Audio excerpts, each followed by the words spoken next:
and symptoms to protect yourself, your fellow worker, and your family, because this is not just a work issue. You know, we do things outside at home, we work in the yard, we have activities, we exercise. It affects everyone everywhere.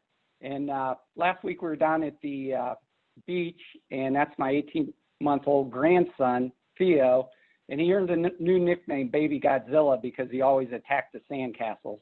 And he was almost to scale as far as the size of the sandcastles in him. So we put that in to make it personal. Still mine, right? Okay. Yep, still yours. All right. A little it's bit neat,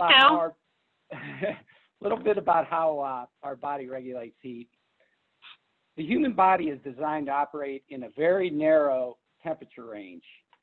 If you think about it, for our entire life, from the time of conception to the time of death, no matter where we are, from the Amazon to the Arctic, our core body temperature must be maintained at a pretty balanced 98.6 degrees, plus or minus a degree or two. If we start to lose body heat and move to the left on the temperature graph there, we go into what's called hypothermia. Hypo means low heat, low body heat. If we move to the right and go up to about 104, 105, 106, we go into what's called hyperthermia, which is high body heat. And that's where we start to suffer severe disorders and potentially death. So when you work, play, or exercise in a hot and humid environment, your body heats up naturally, but just the rise of a couple degrees can cause discomfort. So you can see here on the scale, you have the green zone, which is our comfort zone, and that's where we want to stay. We rise just 1 degree, we begin to suffer heat discomfort, irritability, fatigue, affects you mentally. When you get up to a 4 to 5 degree increase, we go into the severe category, which is the heat exhaustion, heat stroke, the high heat health risk. So ideally, we want to stay in that green zone, right, or the comfort zone. Our body doesn't have the stress on it if we can stay in that zone, and we're at maximum efficiency. As we work, we'll heat up, and our goal as safety professionals is to prevent our workers from moving up those levels into that high health risk zone. So to maintain this internal core temperature within safe limits, we must get rid of this excess heat. So our body has a few natural defense mechanisms to release the heat. The first line of defense is what we call vasodilation. That just means that the blood vessels on the surface of our skin dilate and they're flooded with blood. The blood flows near the surface of our skin where it cools and it returns to our core cooler, keeping that core of our body cool. Remember, the core of our body has to maintain that constant 98, 99.6 degree temperature. So the body's whole goal is to keep that cool. So that's what it's showing on the left is the blood vessels are dilated, they radiate off heat to the environment, and hopefully the environment is cooler than our body temperature, or else we can gain heat that way. And then it releases heat, and then it returns to our core cooler. On the right, we just had this picture of what happens in the cold is the opposite. It's called vasoconstriction, where the blood vessels constrict near the surface of our skin in order to keep the core warm.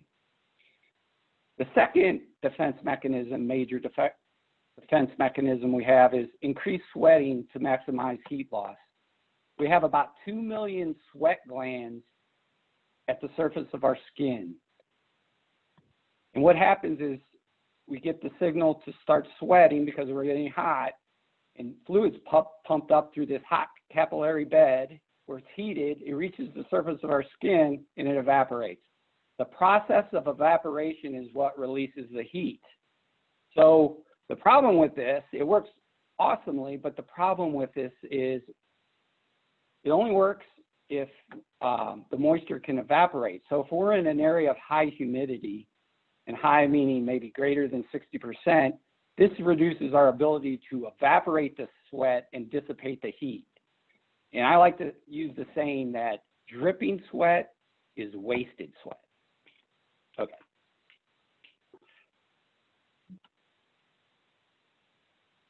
There's environmental factors which contribute to heat stress, and it's really more than just the dry air or dry bulb air temperature.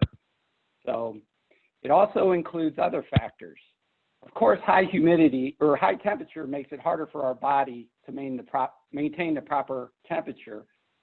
But other factors include higher relative humidity, which makes it, like I said, more difficult to evaporate our sweat. And if we don't evaporate it, we don't get that heat loss.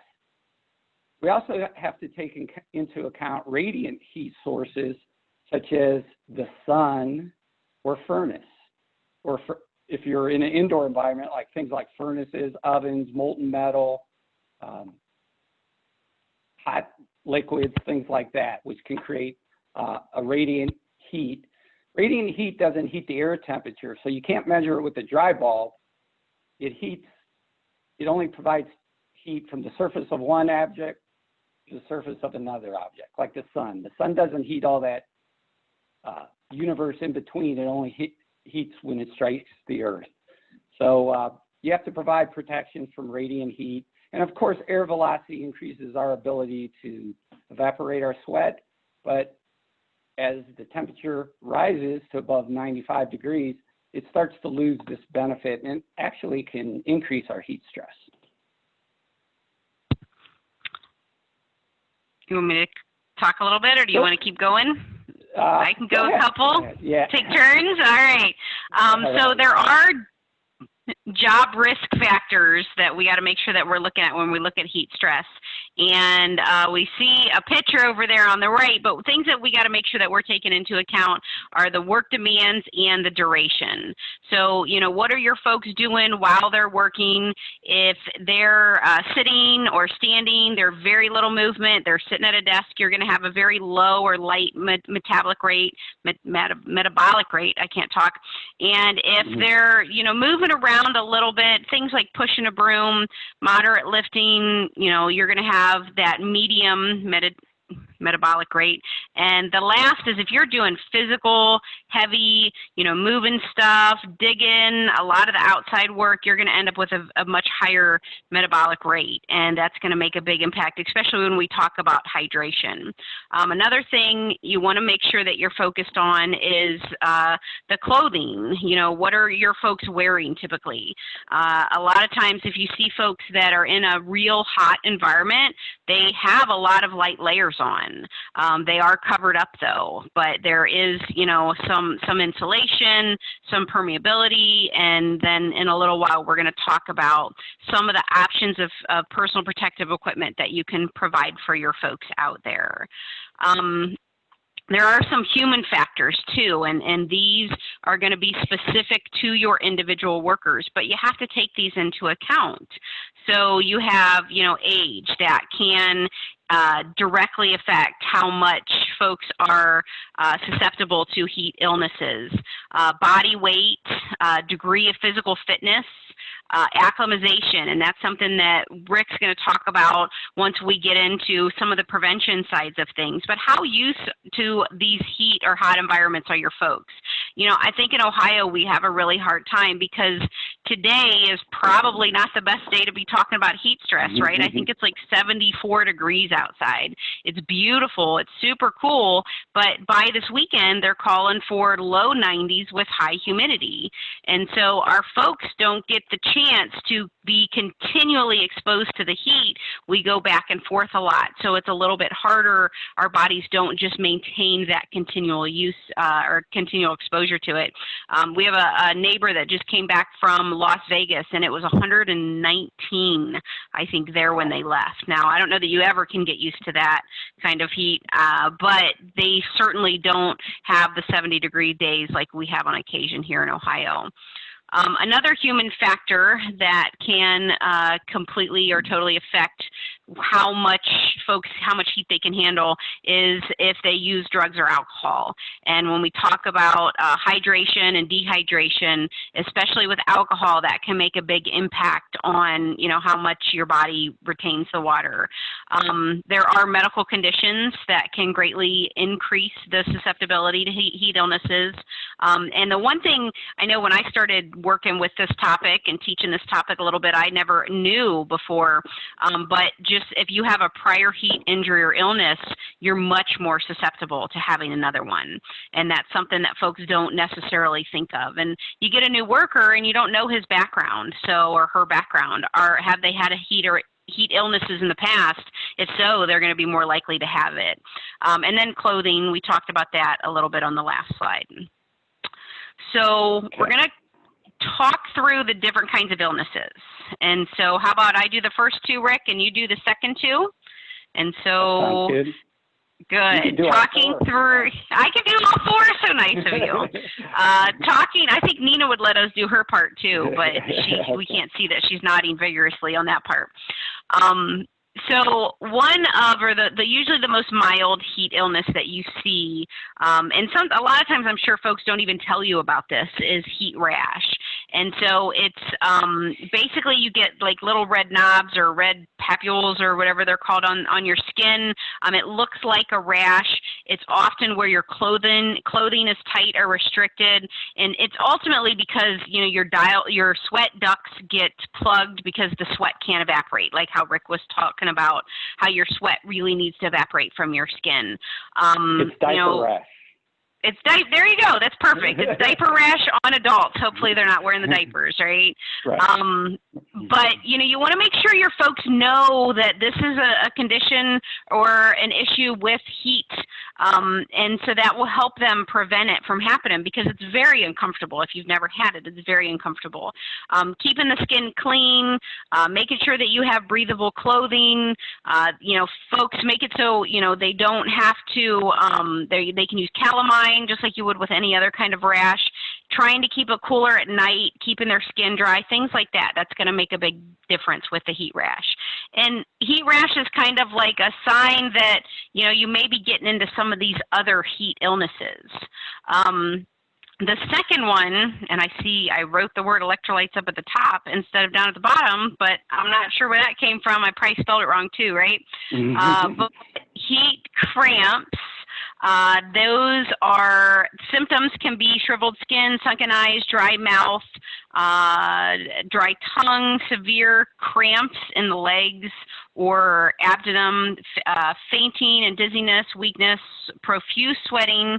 And once Rick gets into his two, sweating is really important, and the body's ability to continue sweating is a big deal. So you want to make sure that, people are still sweating when you're looking at their signs and symptoms. Treatment for this, yep. Yeah, with the cramps, I'd just like to point out, that's your body really telling us that we're running out of fluids and electrolytes.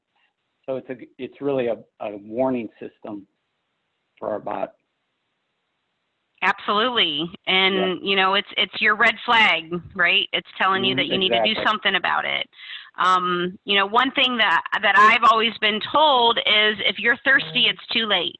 You're already dehydrated. You need to be proactive about thirst, and you need to make sure, you're increasing. If tomorrow you've got to go outside and even working at home and you've got to spread some mulch or something like that, you want to make sure that you're thinking about that ahead of time and you're increasing your fluids, increasing your electrolytes, resting, giving your folks the opportunity to move to a cool place if they do have these symptoms too.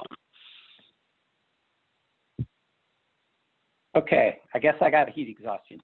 Heat exhaustion is not normally life-threatening and isn't usually a long-lasting effect from it. And it's usually caused, like heat cramps, from dehydration. What dehydration does, it reduces the body fluids you have, but it also reduces your total blood volume. And you also have all this blood pulled near the surface of your skin because of the vasodilation. So that means there's less blood and nutrients available for your brain, your active muscles, or your internal organs. And this low blood flow causes like a weak pulse. So we're not being very efficient we're tired, we're fatigued, and it causes the symptoms listed above: fatigue, headache, dizziness. You are still sweating. You have a rapid pulse because you don't have as much blood. Your heart has to work. Your cardio output is low because your heart has to work so much harder. And usually the treatment is get the person cool, get them into some shade, get them into a cool area, give them fluids, and hopefully they'll start to recover. But don't rule out calling for medical help. It's always better to be safe than sorry. They're not going to complain. The EMS isn't going to complain if they come out and they don't have to transport someone. So, be careful. A lot of times this heat exhaustion can progress into heat stroke, which is a medical emergency. So you can move on. Oh. Okay, there we go. So heat stroke is a medical emergency. It's a life-threatening illness. And it's caused because your heat regulating mechanism, due to the heat and humidity, is basically shut down. It's the most serious. It can occur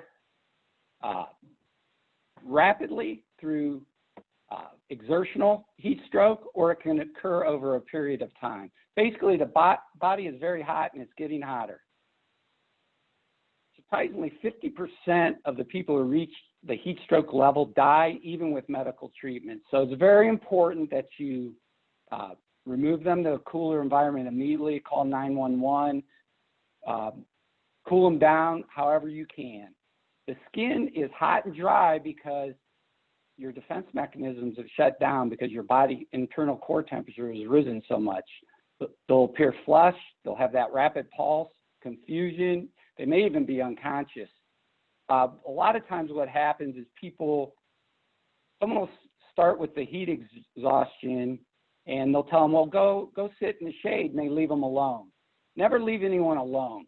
You keep someone with them until they're actually feeling better, or if they do take a turn for the worse, you can call 911 very quickly. So in heat stroke, your core temperature rises and your body stops sweating.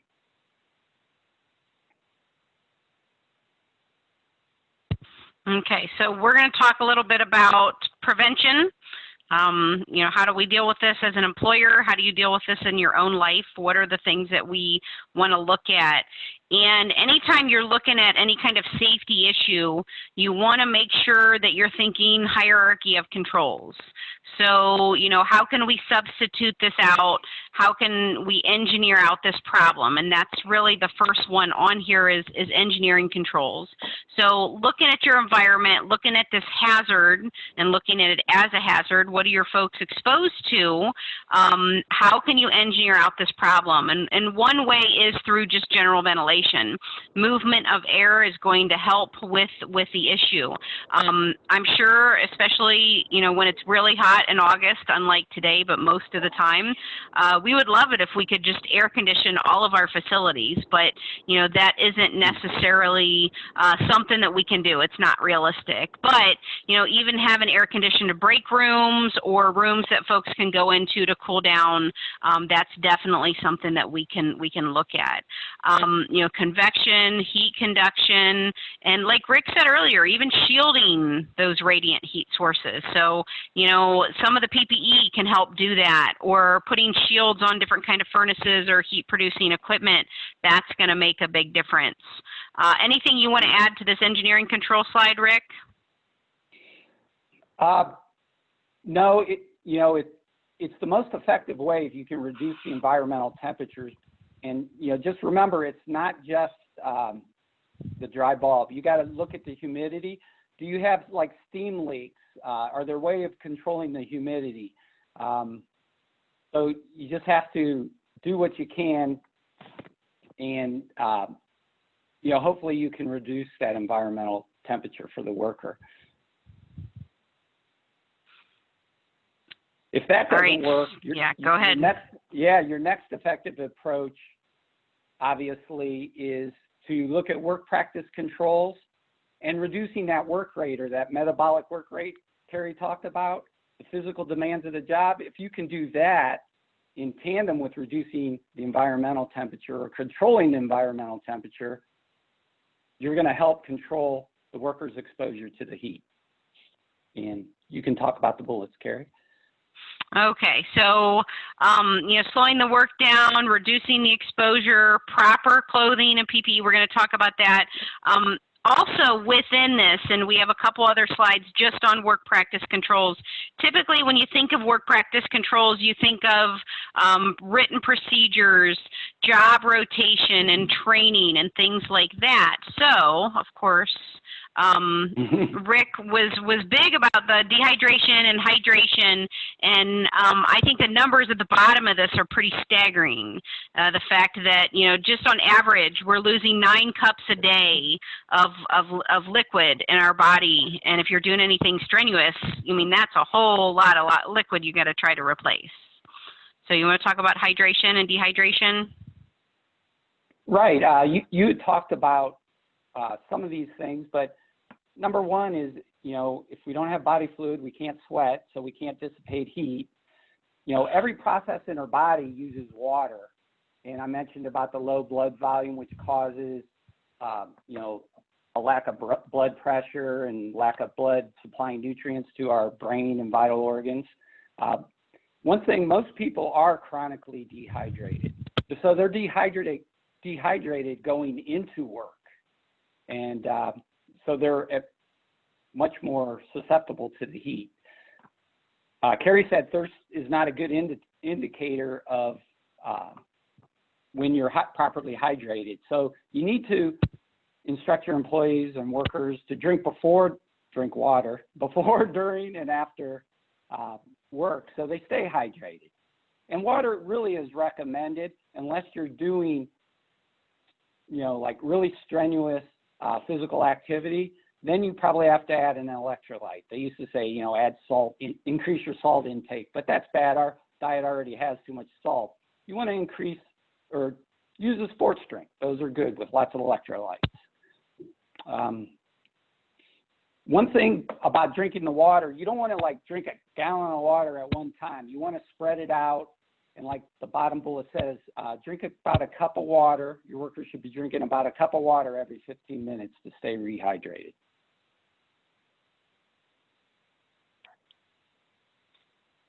Oh, right around lunch, we're going to talk about urine. But this is really, I think it's a very simple way of gauging your hydration. And it's pretty, you may have seen this before, but you just look at, use the color of your urine to tell how hydrated you are. If it's near the top of the scale, where it's pale and plentiful, you're at proper hydration. If it's medium to dark, you're at mild dehydration, so more fluids are required. And if it's really dark, you're at severe dehydration. And there it says contact a physician. The only thing you need to be careful with is if you're on certain medications or vitamins can change your urine color, and maybe it's not an accurate reflection of your condition. But for most workers, maybe this is a simple thing you can explain to them, and then they can keep track of their own hydration. And so you guys know, just that I made Rick really wanted to put the P slide in here, so I told him he gets to talk about it if we're going to include the P slide. I was surprised. I thought I lost that battle. No, I let you. Hey, you can talk about P all you want in safety councils. Okay. Gotcha. Do you want to talk about acclimatization too? Yeah, I like how Cari came up with, how do we define it? Really, that's a perfect description. It's getting used to the heat. Our body naturally can get used to the heat. There's a very small percentage of the people who never acclimatize. But the importance of this is you're much, much more susceptible to heat stress in the first few days of exposure. And there's a CDC study from 13 OSHA fatality cases. Of the 13 cases, 9 of the deaths occurred in the first 3 days of work, with 4 of them coming on the worker's first day. And you think about a new worker, you don't know what condition they're coming in, so they're probably chronically dehydrated coming in anyhow. They're not used to the heat. They're probably not used to the physical requirements of the job, and they're new and they want to show that they can do the job and do a good job, so they're working extra hard. Well, those are the people that are most in danger of suffering from heat stress, specifically moving into that heat stroke. So what NIOSH recommends is you follow an acclimatization schedule where on the first day, you only work them about 20% of the time around the heat. That doesn't mean they don't do anything the rest of the day, but they're away from the heat exposure. Maybe their physical work rate level is reduced. And then in the second day, you increase it by 20, third day, 20, fourth day, 20. And by the fifth day, they should be able to do 100% of their job. After someone's already been acclimatized, you can bring them back but they've been away for a while, you can bring them back at 50% exposure and then 20% increasing for the next 2 days. And one thing about acclimatization, you will lose it after a period of time, but to gain it, and I was surprised to learn this, it only takes a couple hours a day. So it's not like you need 24/7 in a hot environment. So according to NIOSH criteria document, it takes a couple hours a day, and you can break that up in like hour increments, and they will become acclimatized to the heat. So that's kind of the good news about that.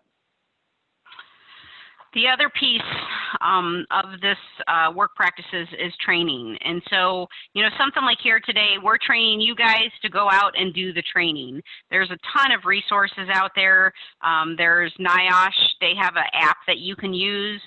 We have safety talks. There's toolbox talks that lots of folks use.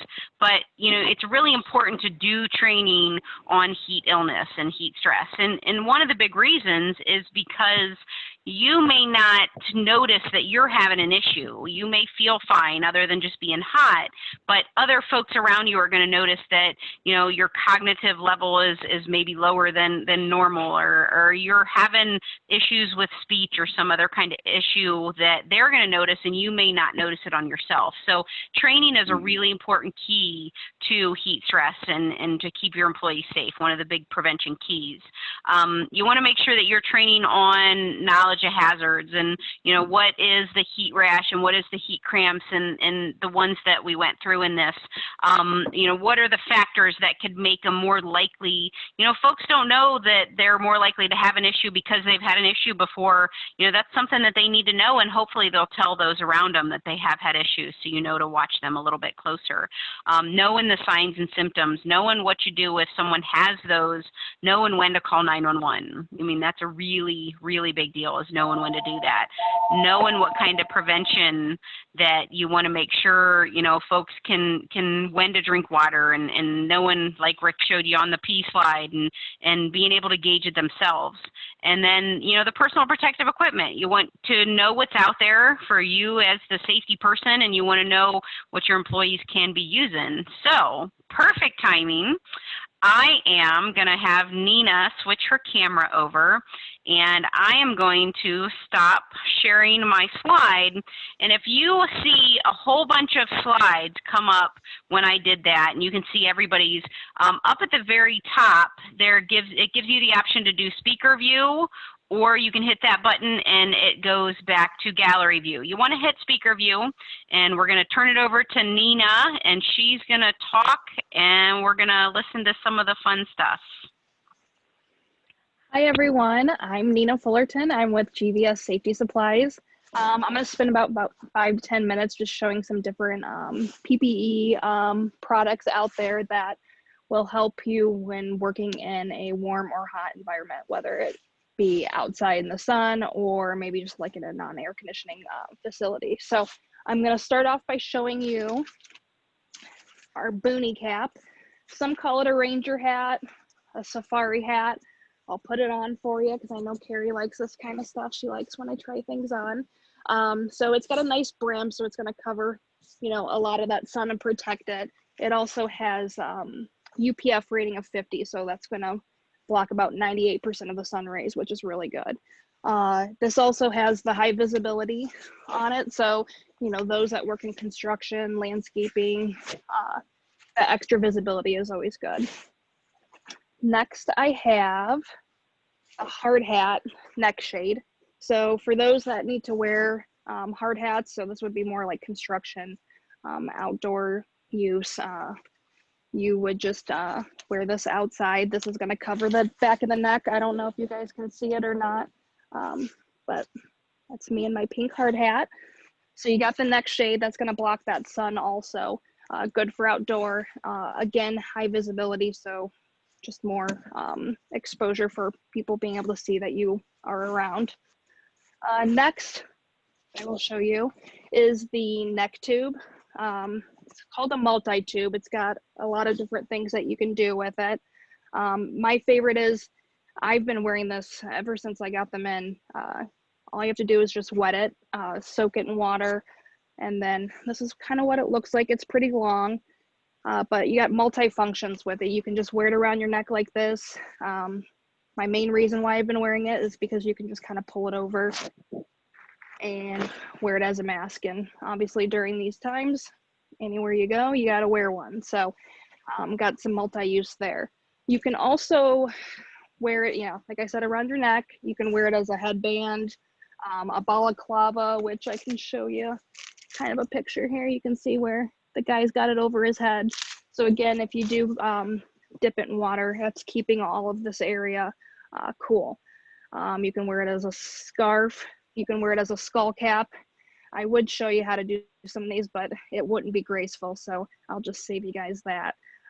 But skull cap and also a do-rag, you can wear it like that too. So it's nice because you have that multi-use functions for this. So that's one of my favorite ones. Next, we have some cooling towels, and there's some different ones here. This one is PVA material. So it's more like a thin sponge, and it's nice and soft. And then it does, when it does dry out, it does harden up, and that's okay. As soon as you soak it in water again, it softens right back up. But it's nice use. It's big. You know, you can just wear it right around your neck, tuck it into your shirt. You know, that'll keep it closer to your body, keep that body core temperature down. So there's that. That's made out of the PVA material. You also have the ones that are made out of the polyester microfiber, a little stretchier. So just some different options, but that's the towels. They're pretty long, as you can see. And then you go into the neck towel, basically just the same exact thing, but smaller. So it's all by preference, you know, do you want something big and bulky around your neck, or would you rather just something a little bit slimmer and smaller?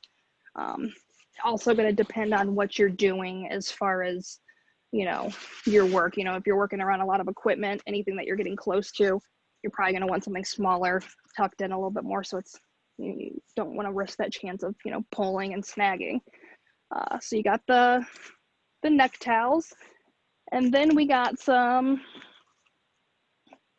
cooling bandanas. So, and this one is the PVA material also, and you can either wear this around your head like that, and it actually feels pretty good. So I should consider just tying that and leaving it all day. But you can also, you know, tie it around your neck also. So then that would be a lot smaller than even the neck towel. Again, it's preference.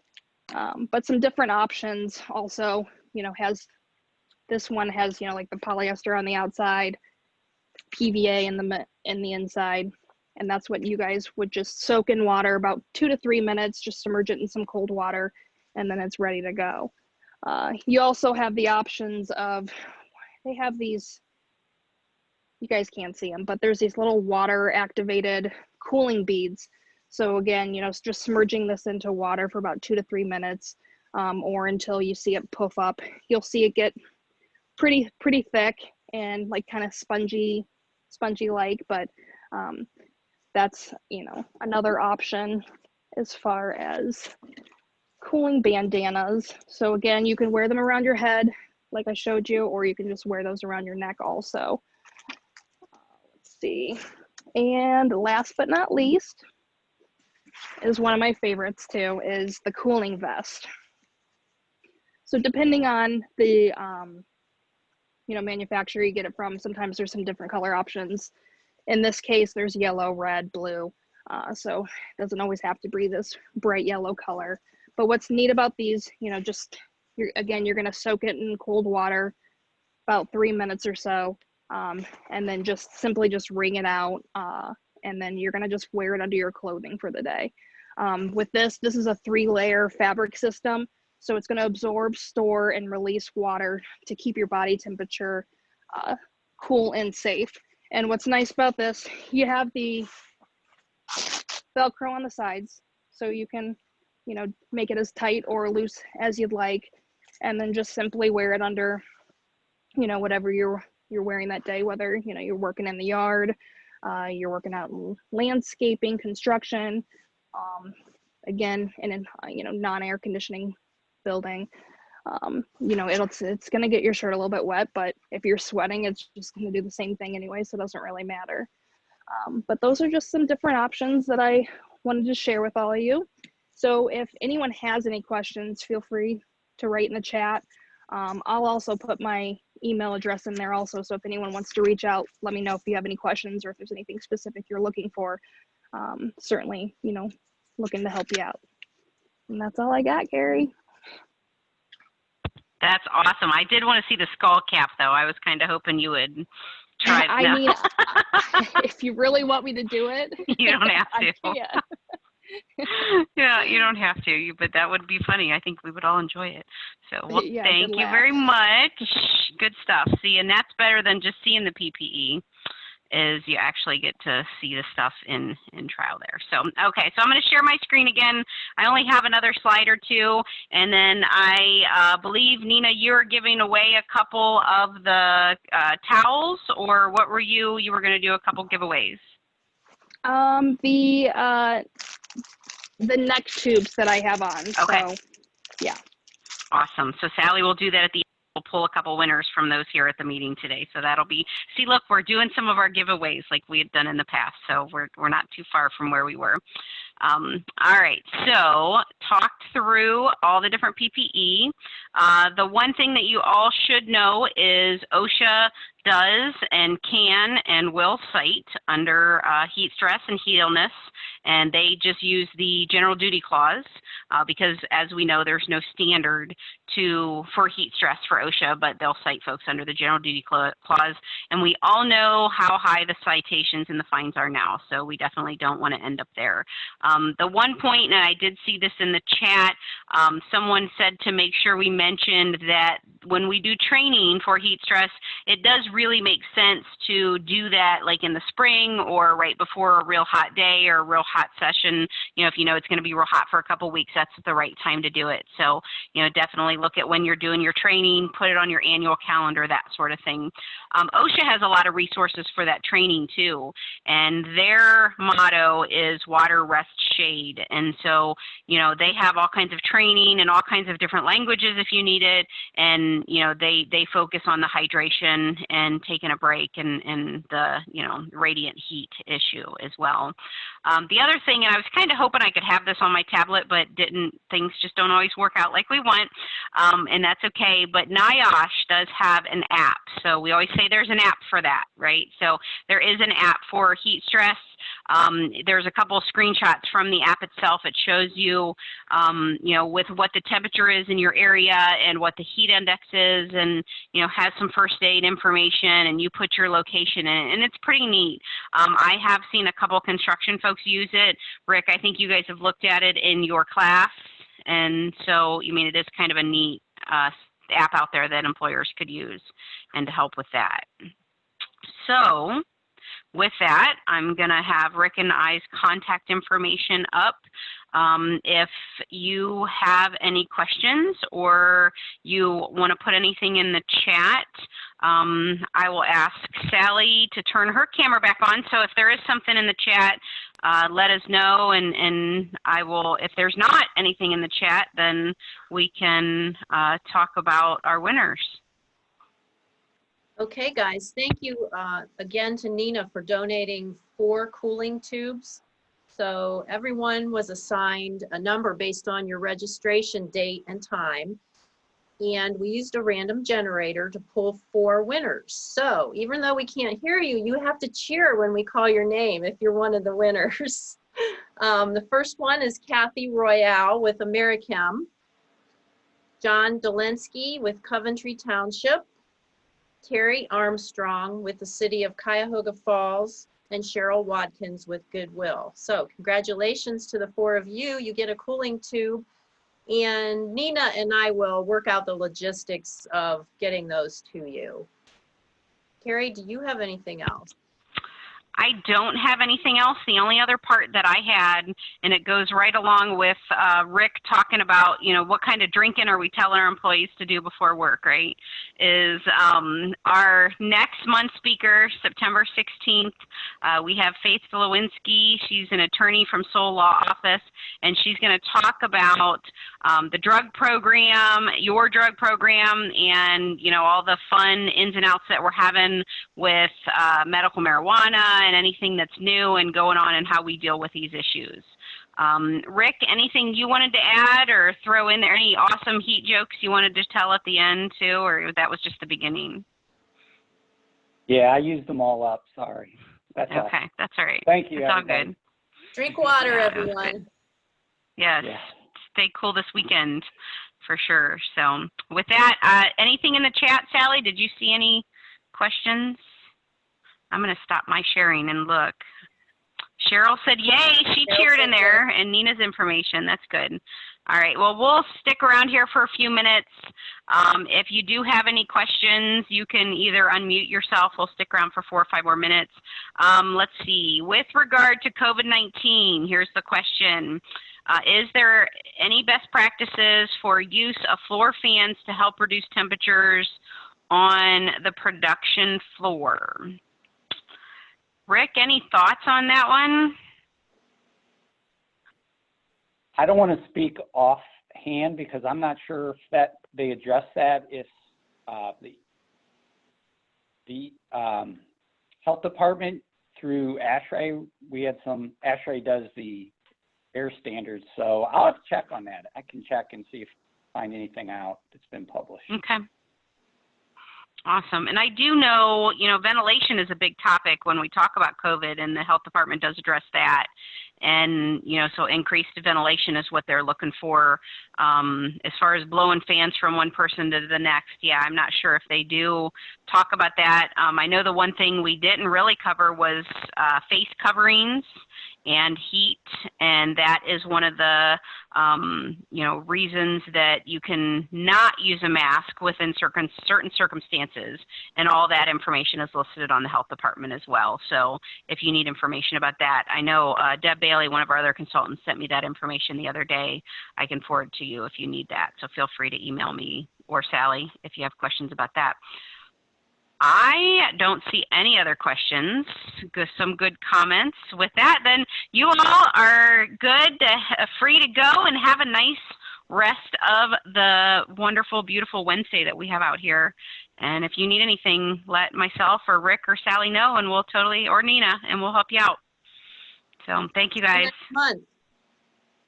Yes.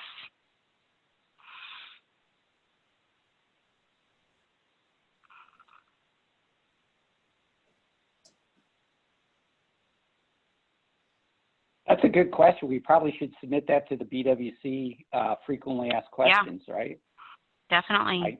Definitely. I'm going to copy that question. That's a good one.